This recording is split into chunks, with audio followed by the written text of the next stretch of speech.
Si tu te blesses pendant tes classes à l'armée, c'est que tu t'es mal entraîné. Écoute bien cette vidéo, enregistre-la. J'étais officier en armée de terre, j'ai pu encadrer des classes, FGE, etc. Et il y a un truc que j'ai vu pas mal de fois, c'est des mecs qui se blessaient pendant leur classe parce qu'ils avaient fait des entraînements de gros bourrins. En 15 ans de sport à haut niveau, je me suis jamais blessé. Je me suis blessé que dans l'armée. Et il y a un truc que j'ai compris, c'est que la blessure, elle n'arrive pas si tu fais les choses correctement. Enfin, on contrôle pas tout non plus. Attention, les blessures, on peut pas les maîtriser à 100%. Ça peut quand même arriver. Et dans l'armée, il n'y a pas un seul mec que j'ai croisé qui s'était jamais blessé. Et la première cause de ces blessures, c'est le mauvais entraînement. Je vois beaucoup de jeunes sur les réseaux qui disent ouais, bah pour l'armée, tu cours lesté. Tu fais des séances de course, tu mets un sac sur le dos, un gilet lesté et tu t'envoies des grosses séances.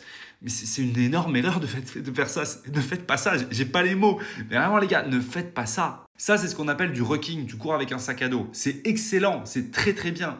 Mais pas quand t'as pas le niveau, pas quand ton corps n'est pas fait pour, pas quand t'as commencé la course à pied il y a 3 mois. Ton corps, il n'est pas fait pour. Tu vas pas tenir, tu vas juste te blesser. Et surtout, ça, on le fait pas tout le temps. On le fait de temps en temps.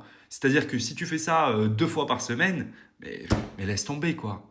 Et je vois aussi un autre truc, c'est faire des pompes tous les jours. Si tu fais des pompes tous les jours, non seulement tu progresses pas, mais en plus de ça, tu augmentes l'usure de tes tendons ne peuvent pas récupérer et tu vas avoir une tendinopathie à un moment. Tendinopathie du sus-épineux qui est ici, bah, c'est une tendinopathie classique qu'on a quand on fait des pompes tous les jours. Ou pareil, sur le grand pectoral, on peut avoir au niveau de l'insertion ici sur ton humérus, une tendinopathie.